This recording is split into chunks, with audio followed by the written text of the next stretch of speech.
Good morning, everyone. It's Friday, December 11th. From the San Antonio Express News, my name is Luis Vasquez, and this is your Express Briefing. All of the stories you need to know to start your day. You can expect mostly cloudy skies and a high of 76 degrees in San Antonio today. Keep a jacket handy, though. A cold front is expected to arrive on Friday night and eventually produce near freezing overnight temperatures by Monday, according to the National Weather Service. On Thursday, 7 recruits graduated from JBSA-Lackland and became the first enlistees assigned to the nation's newest service branch, the U.S. Space Force. The U.S. moved one step closer to the start of a coronavirus vaccination campaign as a government advisory panel endorsed widespread use of Pfizer's coronavirus vaccine. And now let's move on to our top stories for the day.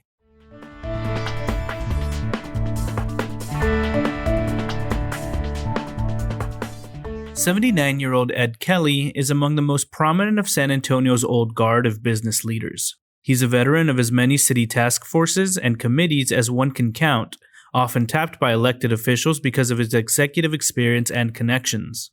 Organizers behind the Recall CPS campaign see Kelley as part of San Antonio's insular circle of power brokers and elite business people who often lead city initiatives and hold unelected positions of power, such as CPS's Board of Trustees. Kelley is one of the boogeymen, probably the main one, firing up Recall CPS organizers who have long complained that the utility doesn't listen to the public or brushes aside their concerns. But to Kelley, he's just trying to protect one of San Antonio's preeminent assets. Diego Mendoza Moyers takes a closer look at the conflict in his latest article. Texas students will take the state's annual standardized test, the STAR, in the spring, but the state will not issue grades to schools under its annual accountability system. State education officials made the announcement Thursday, saying they've chosen to administer the STAR test to be able to measure how much damage the coronavirus pandemic has inflicted on students' learning since March, when schools shifted classes to online in response to the pandemic. For more on how the 2021 test will carry a different meaning for students in schools, read the latest from Krista Toralva. For a Yankee newspaper reporter, fresh from the Miami Herald, covering South Texas and the Mexican border back in 1985 was akin to serving in a foreign bureau, minus many of the inconveniences, John McCormick writes. For nearly 3 decades, McCormick covered South Texas and the Mexican border for the Express News. Some are important, some are just good reads, as we say in the business, and others are just plain fun. He hopes you enjoy them as much as he did. Check out John McCormick's highlight reel over at expressnews.com. It's increasingly clear that Texas Republican Attorney General Ken Paxton's lawsuit seeking to overturn election results in 4 battleground states is driving a wedge between top Republicans as more spoke out on Thursday. Columnist Gilbert Garcia writes, quote, "Paxton is the poster child for the rot created by a one-party system in this state. He's not accountable to any standards of integrity or competence. He's only accountable to a Trump-worshipping GOP base that refuses to accept reality." Read Gilbert Garcia's full column over at expressnews.com.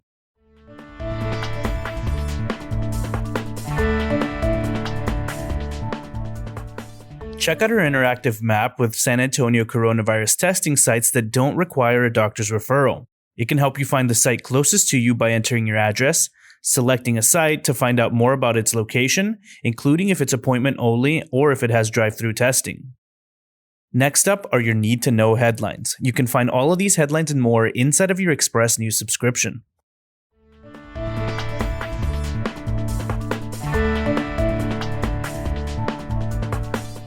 The San Antonio Metropolitan Health District reported 6 new deaths that occurred within the past 2 weeks, including a Hispanic man in his 50s, 2 Hispanic men in their 60s, 2 men in their 80s, 1 Hispanic and 1 Anglo, and an Anglo woman in her 80s. Since the coronavirus began spreading across the city, 91,394 people in San Antonio have been infected with the virus and 1,412 have died. Teachers and other school staff should be among the first groups to get COVID-19 vaccines, local leaders said Thursday in a letter to Governor Greg Abbott.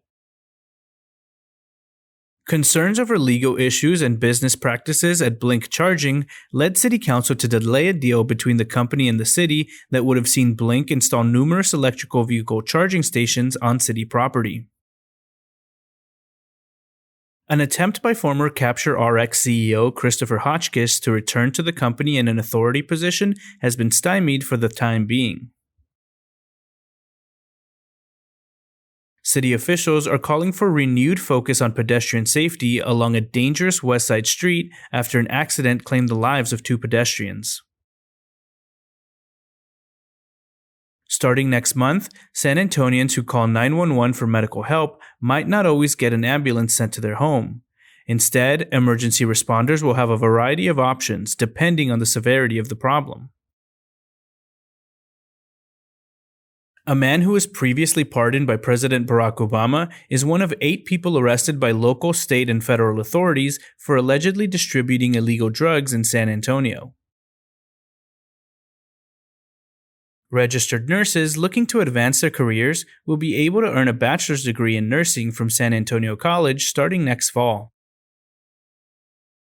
U.S. Representative Dan Crenshaw told Veterans Affairs Secretary Robert Wilkie that a woman who reported sexual assault at a VA hospital had filed frivolous complaints when she and Crenshaw served in the same Navy command, according to testimony by several officials.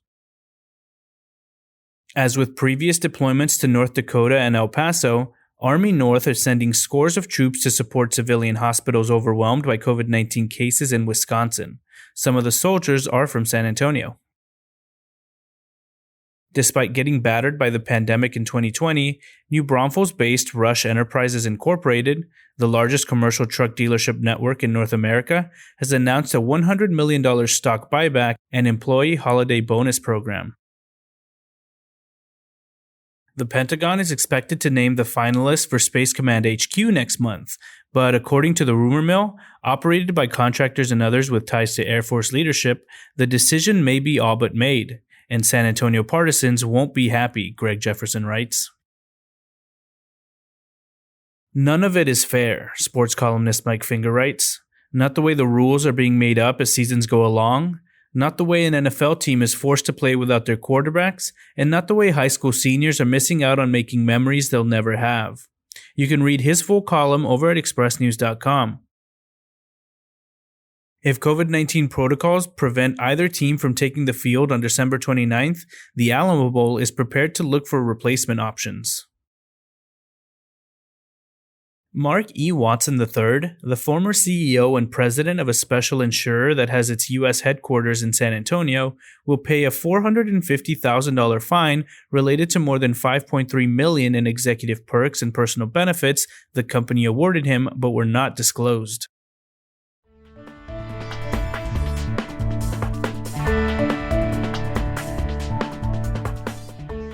If you're going to kill a housefly, you might as well do it with a smile. So how about a bright yellow happy face fly swatter? Call it a cheeky solution to a timeless problem. Houseflies have plagued humanity for centuries, flitting about our meals, our garbage, and our vice presidents. Yet even this disgusting disease-carrying pest serves a purpose. You could call them recyclers. They also keep the fly swatter industry buzzing. This week, Renee Guzman takes a closer look at nature's most uninvited house guest, the housefly.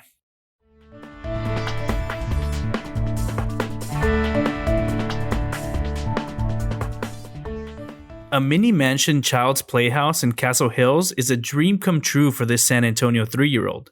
It took about 10 months to construct the one-room, $8,000 backyard mini mansion.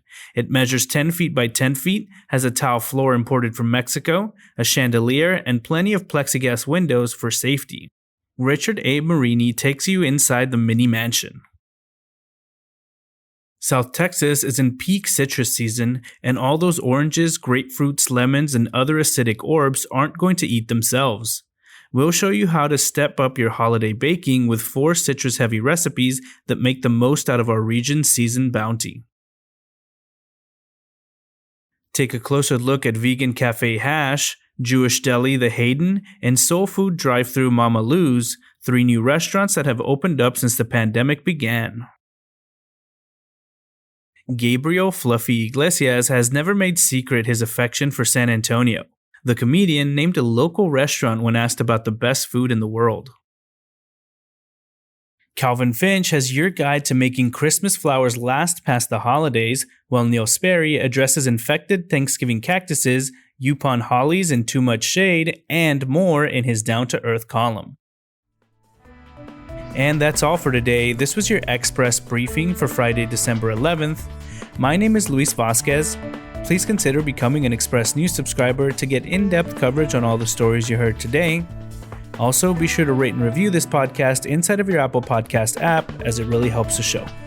Have a wonderful weekend, everyone.